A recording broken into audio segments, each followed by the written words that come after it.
Well, welcome back everyone to Women Who Lead, and thank you for joining us today and for supporting this series. Today's show is an extremely special one for me because these phenomenal women that you see right here have made a huge impact on my life personally. Today's series, which we call Dynamic Partners, features three extraordinary ladies who lead their organizations through partnerships they form throughout the industry. They are genuine masters at developing relationships that drive key initiatives and increase the visibilities for their companies. But most important of all, they play a bigger role in that they are all examples of women lifting women. My name is Teresa Palacios Smith, and I'm Chief Diversity, Equity, and Inclusion Officer for Home Services of America and HSF affiliates. And my family is originally from Colombia, South America. And when we get together with good friends in our homes, and we're all most likely in our homes, we always ask, ¿Te gustaría un cafecito? Would you like a cup of coffee?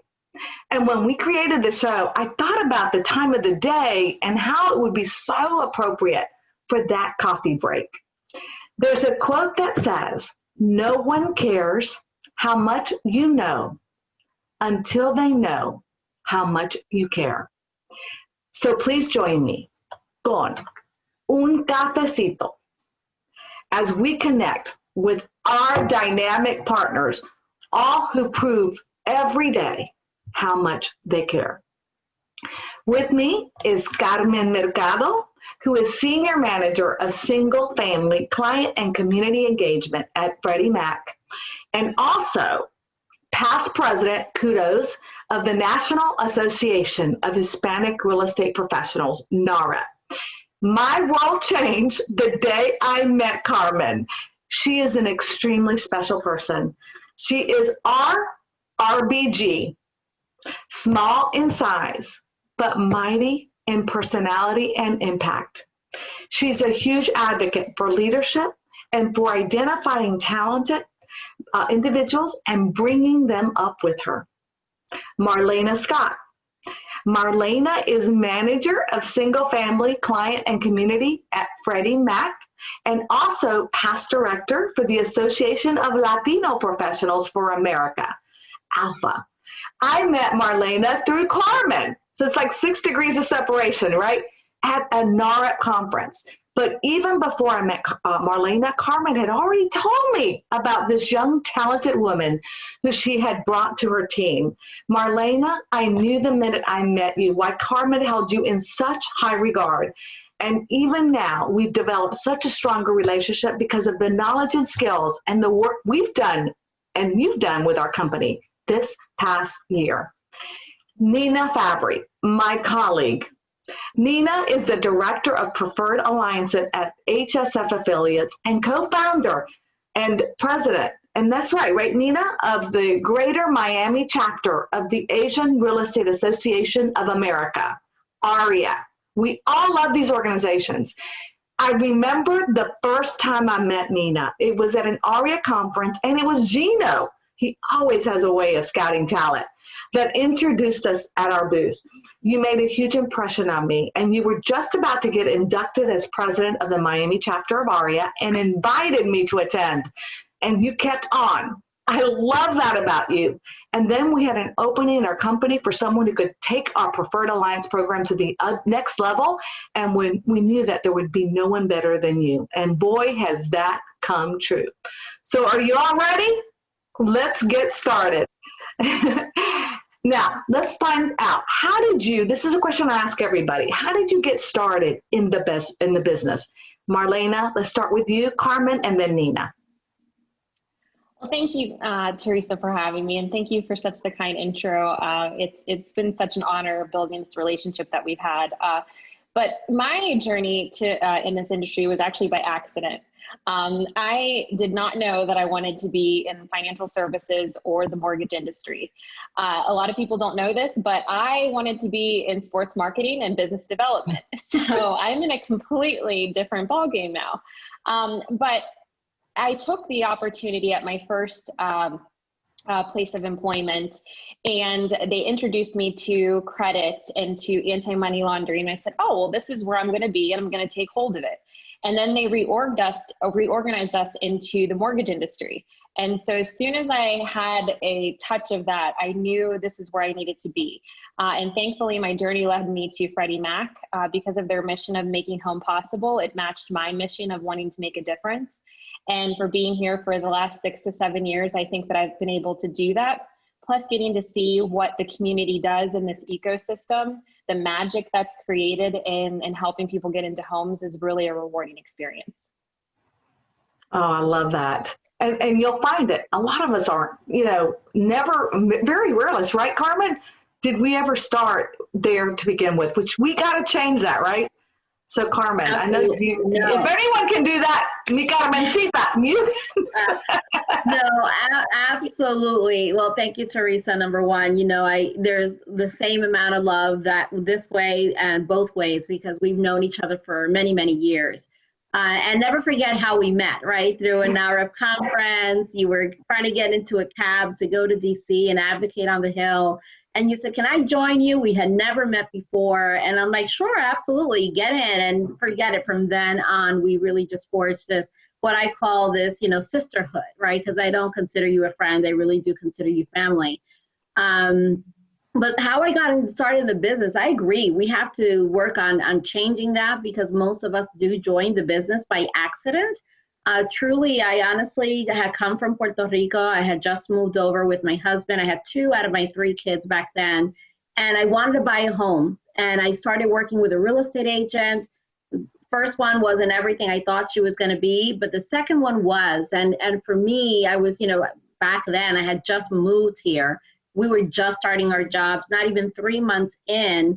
And we were able to purchase our first home because that real estate agent stood with us, worked with our very low budget back then, and really said, look, we'll make this happen, and I guess, her belief that it could happen with just a lot of research and work got me interested in the field. I said, I know how I felt as a homeowner back then for the very first time.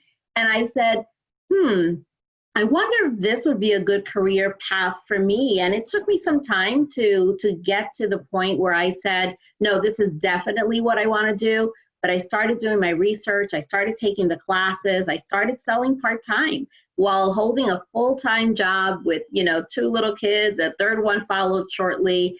But I knew right then and there that I wanted to be part of this industry. So if I knew back then, what I know now, I would have been part of this industry a lot sooner.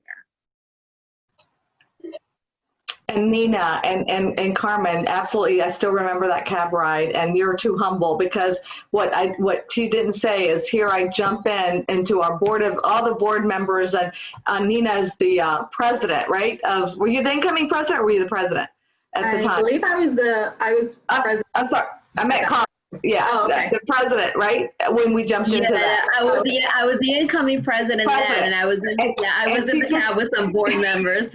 And I mean, jumping in like a little member, just, and it was just impactful, because you made me feel like I was mattered and important. And I remember that lesson. And Nina, you did the same. You've just amazing how you treat people with such respect. And I think, and you listen. I'm a talker, you're a listener. See how she's listening? You really do a great job there. And so tell us about how you got in the industry. Thank you, Teresa, and thank you for this invitation. I'm so honored to be in this wonderful group of women, right?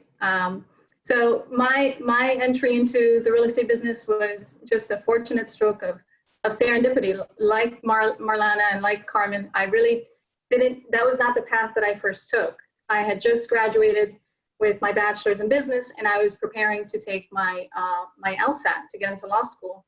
And I was looking for a part-time job, and a friend of mine introduced me to one of the top brokers here in Miami, who was looking for a real estate assistant. And it was, at that point, it was a 2-man team, and they were just killing it in the market. And so within 6 months, I was hooked into the real estate business. I just loved every aspect of it. I was running a lot of their back office, but I after seeing them in action, I thought, I could do this. And so my dreams of becoming a lawyer soon dwindled. And I got my license and I started doing deals. And I loved every aspect of it, from the interior design, sales, relationship. I mean, everything about real estate I fell in love with. And the relationship building also was a big passion for me. And so within 2 years of getting my license, I was then, thanks to the guidance of my partners, then a top listing agent. So that's how I got started. Oh gosh, so special. Now, all of us, this month is Hispanic Heritage Month, right? And I just want to celebrate that, because I know that's really important. We've got NAREP just happening, right? They still got sessions going on. And we all have like a connection, all of us, through that organization. And so as I introduce you, I know Carmen and Nina, you are both Hispanic, right? Son Latinas. So I wanted to find out just quickly about your journey into the U.S. and what that means, right? For you, for your roots, Nina, and for Carmen, how does that influence our culture, today, what you do today? And Carmen, let's start with you. Yeah, sure. So, but the viewers don't know, I'm originally raised and born in New York City, but then I lived about half of my life, I should say, in Puerto Rico. And, as I said, when I came from Puerto Rico, English for me has always been my first language, but the cultural connection really happened for me when my family decided to go back to Puerto Rico. I was only 11 years old. And I remember going like, oh my God, I have to learn a different language now. But what I will always, to this day, really appreciate of that, experience was it connected me to understand how warm and loving and hardworking the Latino community is, regardless of where you come, right? We're such a diverse group. And although it's easy for me to go back and forth, right? Anyone from Puerto Rico, we're US citizens, so just go back and forth as much as we want. But what I realized really quickly was that my culture actually became the kind of what I call the springboard to my business. And Teresa, it really was accidentally, I have a last name, Mercado. I was the only Latina real estate agent in my office back then. And people would call me like, oh, I think someone's looking for you. They speak Spanish. I was a brand new agent. And I was like, sure, absolutely. So I really embraced that part of it, understanding that Latinos were really looking for homeownership, and they wanted to reach out to me because they felt an affinity with somebody else who was Latina. And it wasn't necessarily always about the language. Sometimes it was. Sometimes it was the language barrier. They really felt more comfortable speaking to me, in Spanish. Sometimes they wanted to speak Spanglish, right? And just be able to go back and forth. Like we said, un cafecito, right? And all of those things. It just helps kind of the relationship, strengthen the relationship when you have the ability to do that. Because it's like, I'm sure you've heard this, right? It's different when you're called by your name, or when you hear your name, it's like a song to you, right? It connects you to who you are. So when you're able to do the same in any culture, but specifically Latino culture, we are warm. So and understanding that in the business, and that's how I really leverage. So when I used to meet Teresa families to show them properties, it wasn't just, the husband and wife, let's say, it was their grandmother, la tia, the uncle, and, it was like they all wanted to experience this, opportunity together. And so I embraced that. I remember, like you said, living in Puerto Rico all the time, and my neighbor would say, hey, come over, have a cafecito. They would have crackers and cheese out.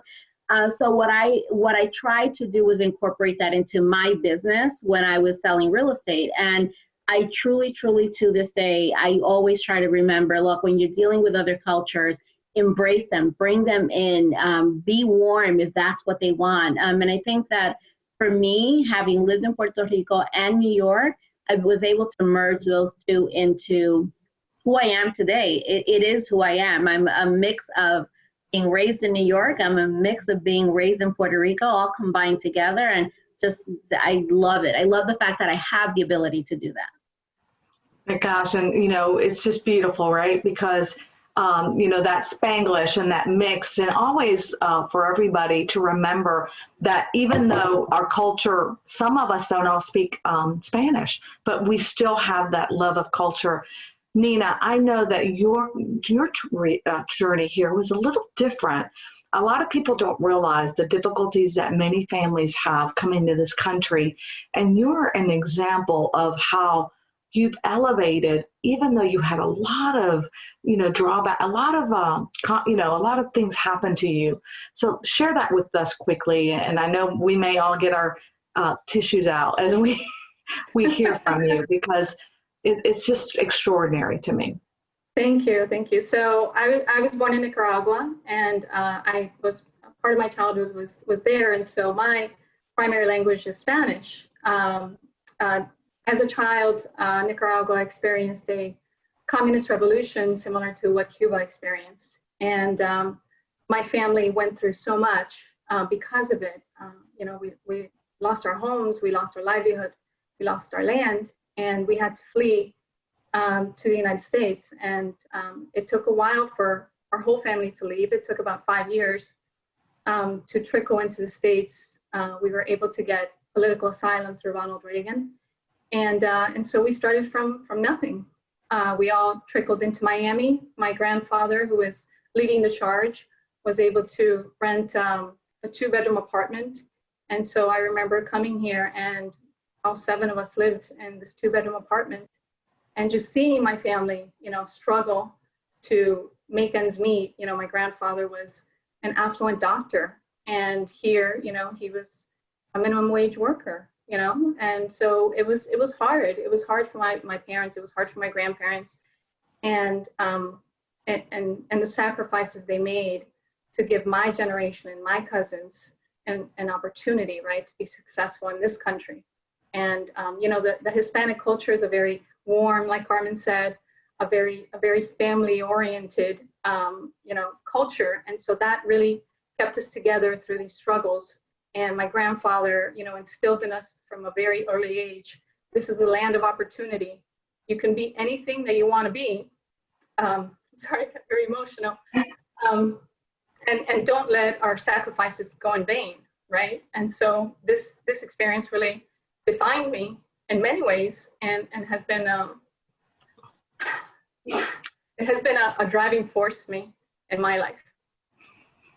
Well, I mean, in the weight of that, right? The weight of that our parents, immigrated here, mine from Colombia, and understanding that. So, Nina, thank you for sharing that. And now, Marlene, I'm going to start with you, because I know for us, you're such a special individual, and you have done so much work in making sure that you do get involved and network. And how did your involvement in organizations like NARA and ARIA and Alpha lead to you to the path that you are here today? Like, how did that help you develop? Well, thanks for asking that question. And thank you, Nina and Carmen, for sharing your story, and Teresa for sharing your story. I think that's part of why we're such a close-knit group, because we learn so much from each other, and it's unique in who we are, and it's very authentic. And so I really do appreciate that. But being involved in different organizations, and specifically with organizations that are focused on the advancement of Hispanic business professionals in the mortgage industry, or just in any industry, has really taught me how to be an ally. And I think that's an important part of our business and what we're doing. And networking aside, it allows us to understand each other's differences, but also understand that we have a lot in common. Our drives are, our drive is the same. We all want to do the best we can to make our families proud. We all want to uplift each other and women in any way we can. So regardless of the diverse backgrounds we have so much in common. So the networking piece of that, from being a part of those organizations, has been pretty awesome. I mean, taking on the director role in Pittsburgh for the Alpha chapter, it was extremely, I walked in the room and they're like, wait, what? You want to do what? And I was like, I explained to my background, and they were just like, that is so interesting that you want to be a part of this journey. And I said, hey, we all have to help each other. And building that network led to building a community of people that you can learn from, that you can grow from. You're also building your brand. I believe in being your true, authentic self, and helping each other, because, I can keep saying it over and over again, but we really are all in this together. And you make lifelong friends, like lifelong friends, all of you lifelong friends. And then even Teresa, with, meeting you at the NAHREP convention and through Carmen, you made as much of an impact on me as I made on you. And I was just like, who is this warm Southern woman that I will never forget for as long as I live? But that led to us in our partnership with Freddie Mac and, the Preferred Alliance, and working with Real Living and Berkshire Hathaway Home Services. So this is the benefit of building your network, reaching out, stepping out of your comfort zone, and maybe being the only one, but still saying, hey, I'm gonna keep rolling with this.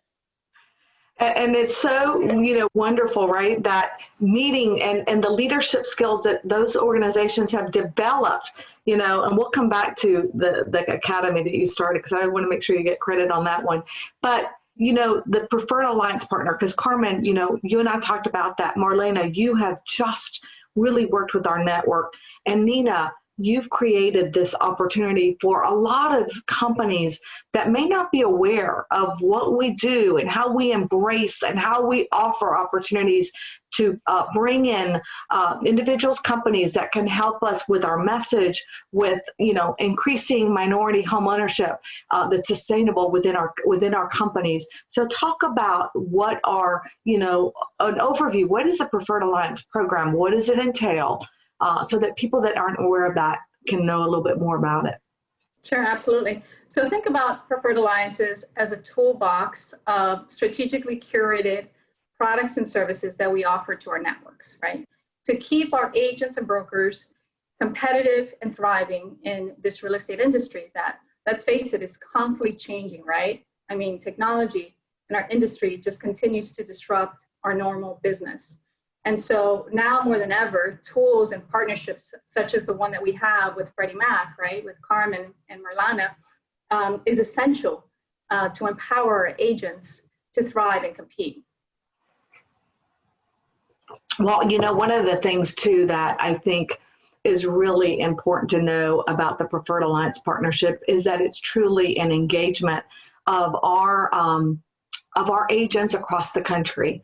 And the tools that, for me, I would have said 5 years ago, I have, except in 2008, when we really started to understand the impact and the importance of organizations like our GSCs, like Freddie Mac and Fannie Mae, and, that really, Ginnie Mae, and, that really impact the consumer, right?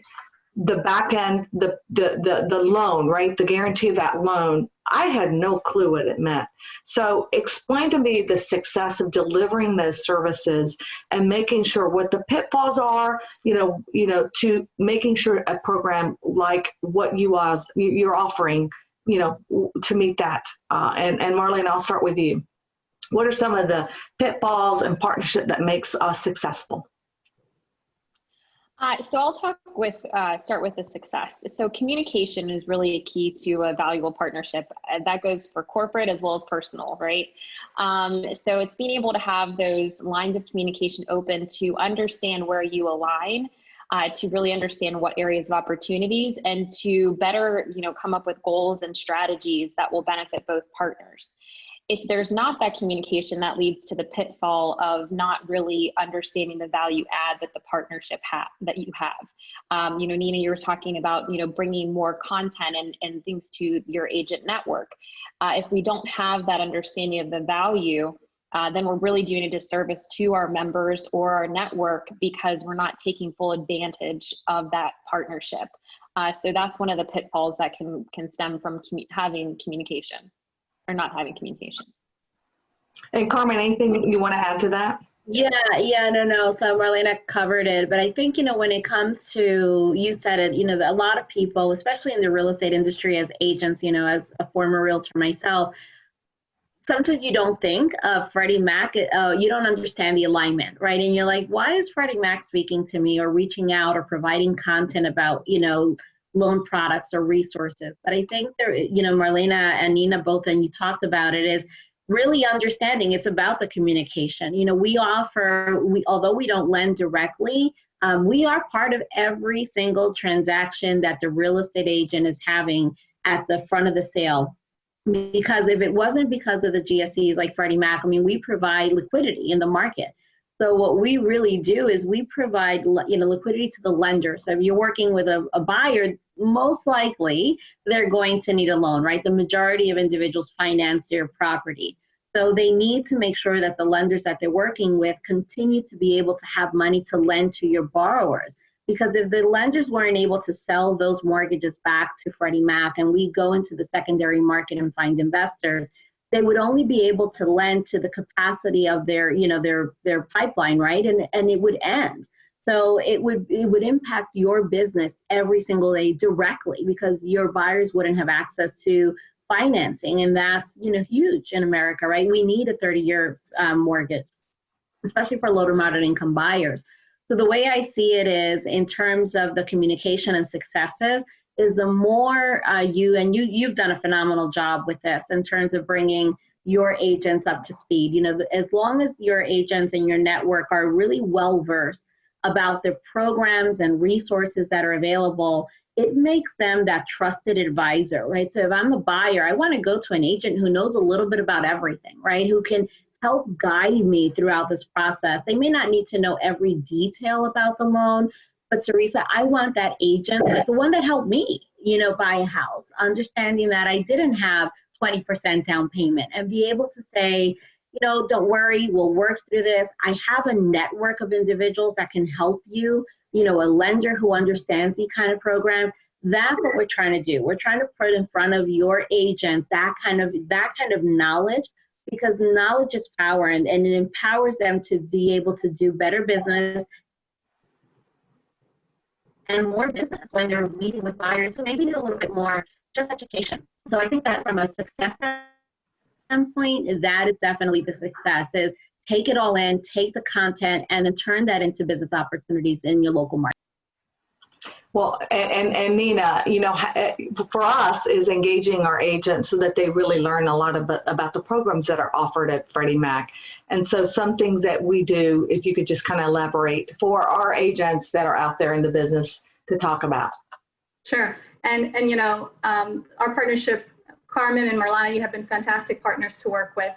I think one of the greatest advantages of being in a partnership with Freddie Mac is the role that they play with the underserved communities. We're talking about Hispanics, right? My family, Freddie Mac educates our agents and brokers, and that is, key to us, right? And servicing the women, owning homes as well as minority owning homes, right? And so we thank you for that. And they are always so willing to come to our conventions and educate our agents in our seminars, right, in our university sessions, or hold webinars to talk about, what, current events in the mortgage industry. So that has been, I think, a mutual benefit to this partnership. And right now, Marlana, I don't know if you want to talk about it. We're currently working on the industry survey, and it's something that is going to be sent out through Berkshire Hathaway Home Services as well as Real Living. And that was actually launched yesterday, right, Marlana?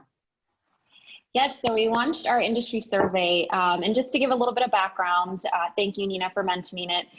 So in 2016, we had a survey focusing on industry professionals, and of course, we know that a lot has changed in the real estate market.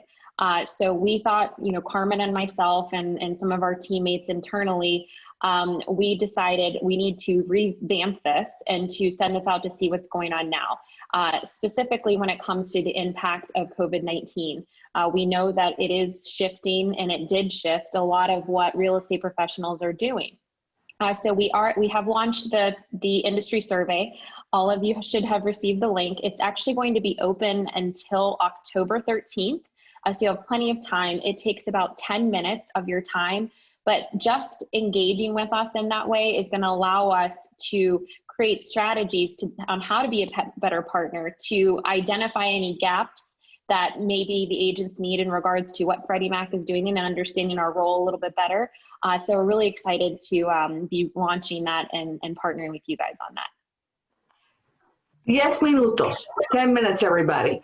As leaders, right, this is why this is important, why we're getting this message out, because we realize, there's a huge gap. There's a huge gap for Black and African-American homeownership. There's a huge gap in the Hispanic market, and in minorities. And we realize and understand that you're the change makers. You have to tell us, how can we make it better? You're working out the field, you're working with these buyers. So that's my message. I got to get it out because it's really important that you respond. Plus, there's 2 questions in there in our survey that I want y'all to answer, because it's really about networking and making sure that you, as realtors, as part of our messaging, that you have the right organizations that you're connecting with, and that we value what's important to you. Because sometimes we think we know what is good. We want to hear from you. So I'm going to switch gears right now, right? Because we want to talk about leadership again, right? How do we, talk about our professional growth, about the, how do you seek that opportunity for yourself, and how do you bring others up? I think that this is something that really is resonates with all 3 of us, right? All 4 of us that are on the screen. So tell us about that. And I'm going to start with you first, Nina, and then I'll switch to Marlena and Carmen. We'll wrap it that way. Sure. I mean, I've been involved at this point in, running the REI Miami chapter, be involved in starting a real estate brokerage. And I've had numerous mentors over the years, frankly, that have helped guide me and steer me, and that I could bounce around ideas with. And there's frankly not enough time to mention all of them and really go through all of it. I've been very fortunate, but I think the most influential leadership at this point for me is all the leaders at HSF affiliates.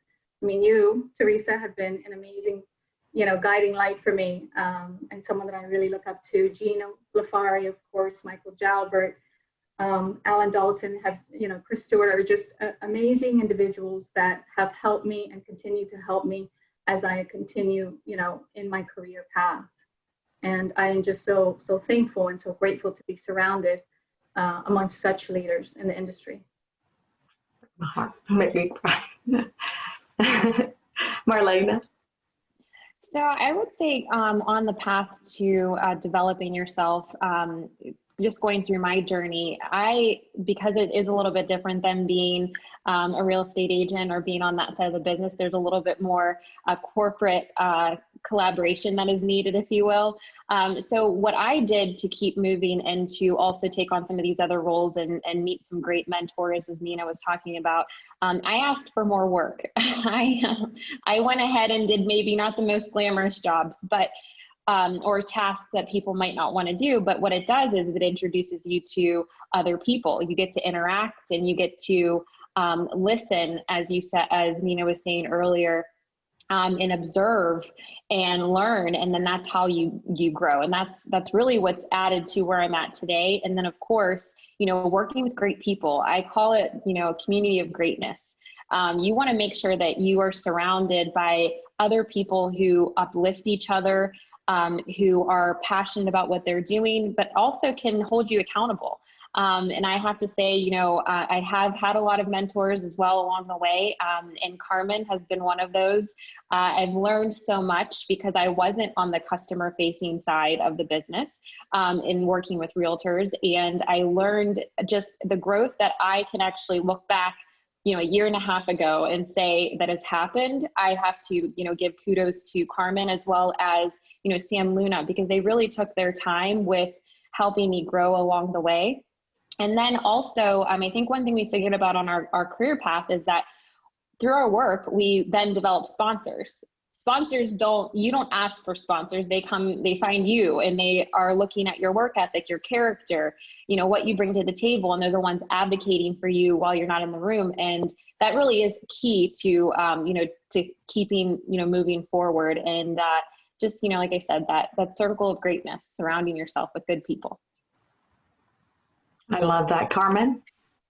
You know, I have to, you know, kind of really agree with everything that has been said. You know, for me, not having really been in the industry, for me, my mentorships or my examples of leadership really did come through NAHREP, right? The National Association of Hispanic Real Estate Professionals. You know, I started at a local level like Nina did with ARIA. And it was really, you know, I like what Marlena said, you know, it's about expanding your network. So a couple things that I will say is, you know, sometimes you may not necessarily find either an advocate or a leadership opportunity directly associated to the role that you're in. So you have to expand that. And to Marlena's point, right, is looking at other maybe special projects, or like Nina and I did, and you, Teresa, where we dived into a volunteer opportunity. But if you're going to do that, regardless of what you do, whether you're volunteering or networking internally within your job and offering to, you know, take on additional work, you want to make sure that you show up. And what I mean by that is you want to show up 120%, because what you want to show is that you never know who's looking at you in terms of how you're communicating, how you're executing, and how even in a volunteer position. So as, you know, as an example, you know, when I was at NAHREP, you know, it was NAHREP who gave me a national voice. I was a local real estate agent, right? I was a local real estate agent doing good business, but definitely not an advocate or understanding the GSEs or the policy changes or anything. How would it impact my business every day? But NAHREP really gave me that platform, and I was seen by others, you know, and my opportunities, my career growth has really happened because of that exposure.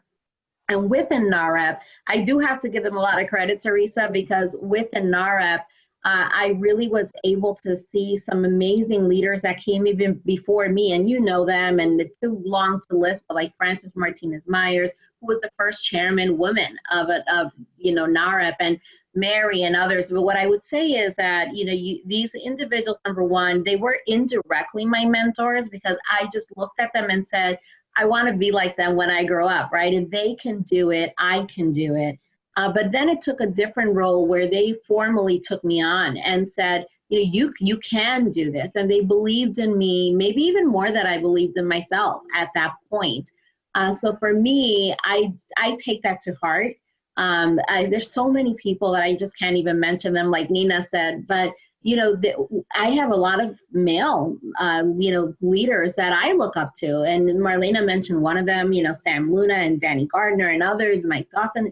These are individuals that are your champions, you know, but they're the champions because not just they want to be your champions, because you've proven yourself. And I think as women, we have to take that role to really say, we've proven ourselves, we're here, we deserve to be here, and we know what we bring to the table.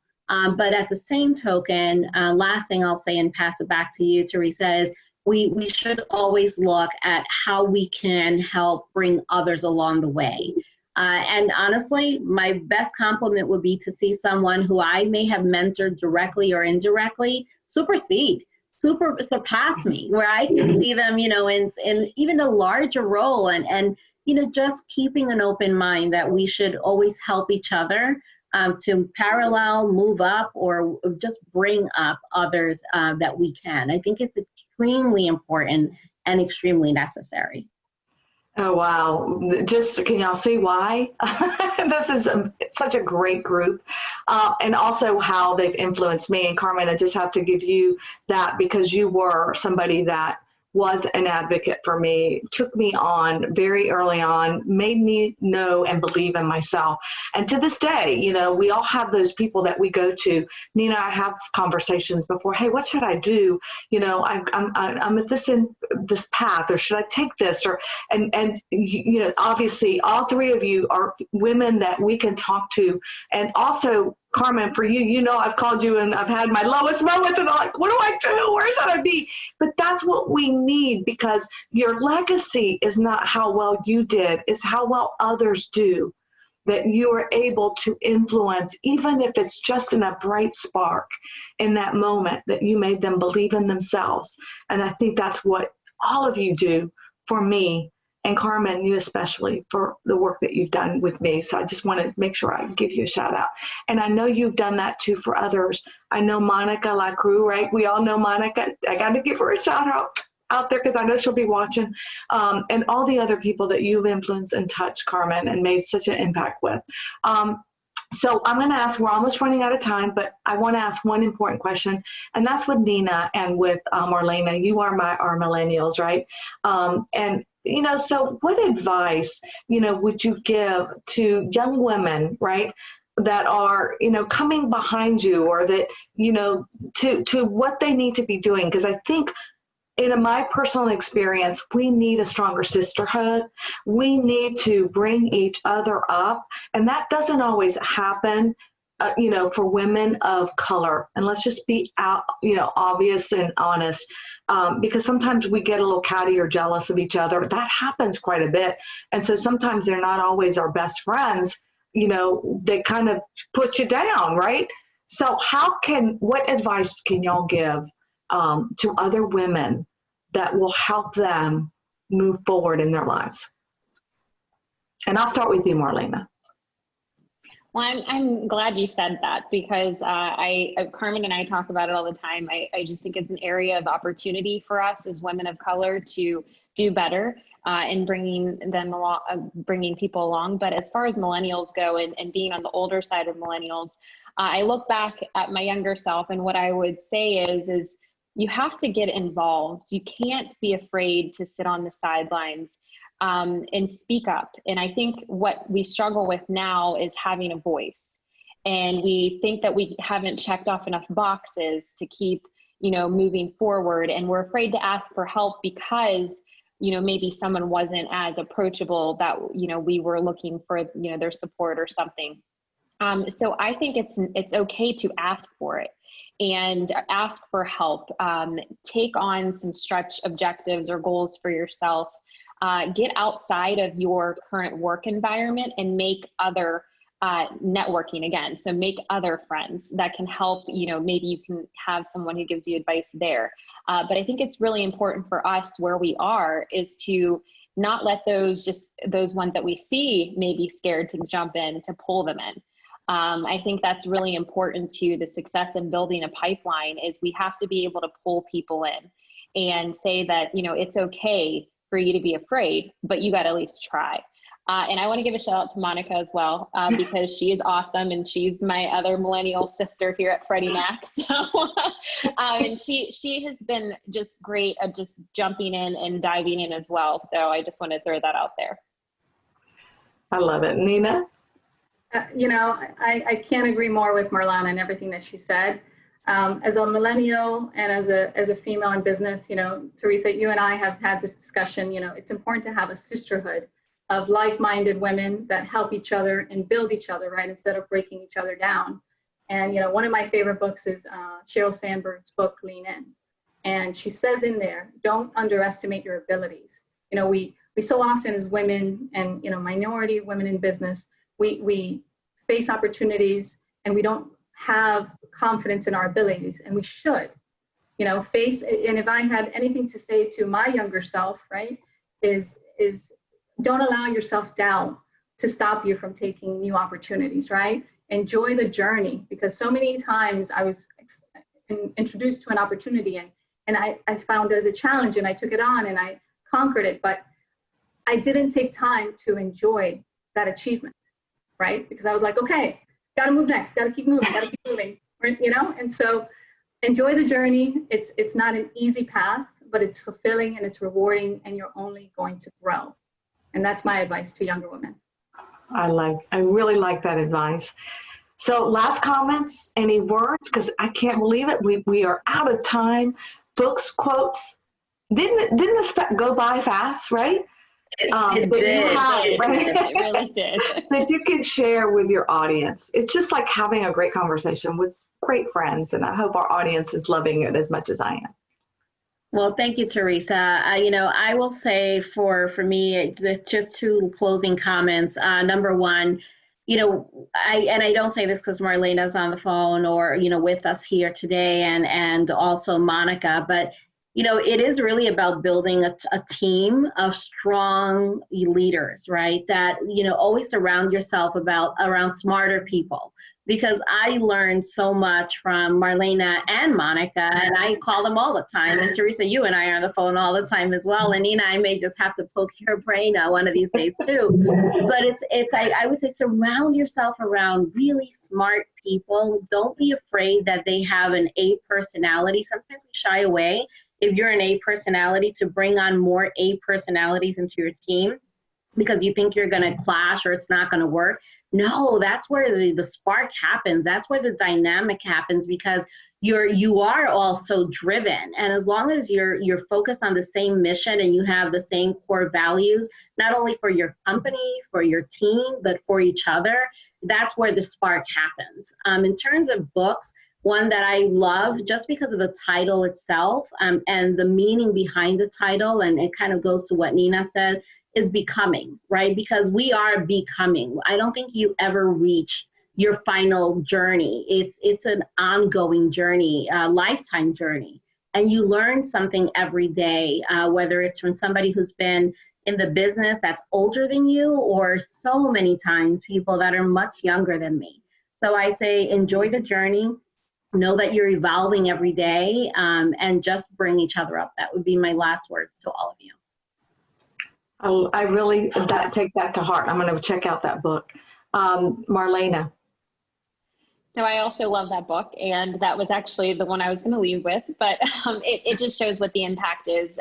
As Carmen was saying, you're always evolving, and definitely to enjoy the journey. And be patient. We're all a work in progress at all times.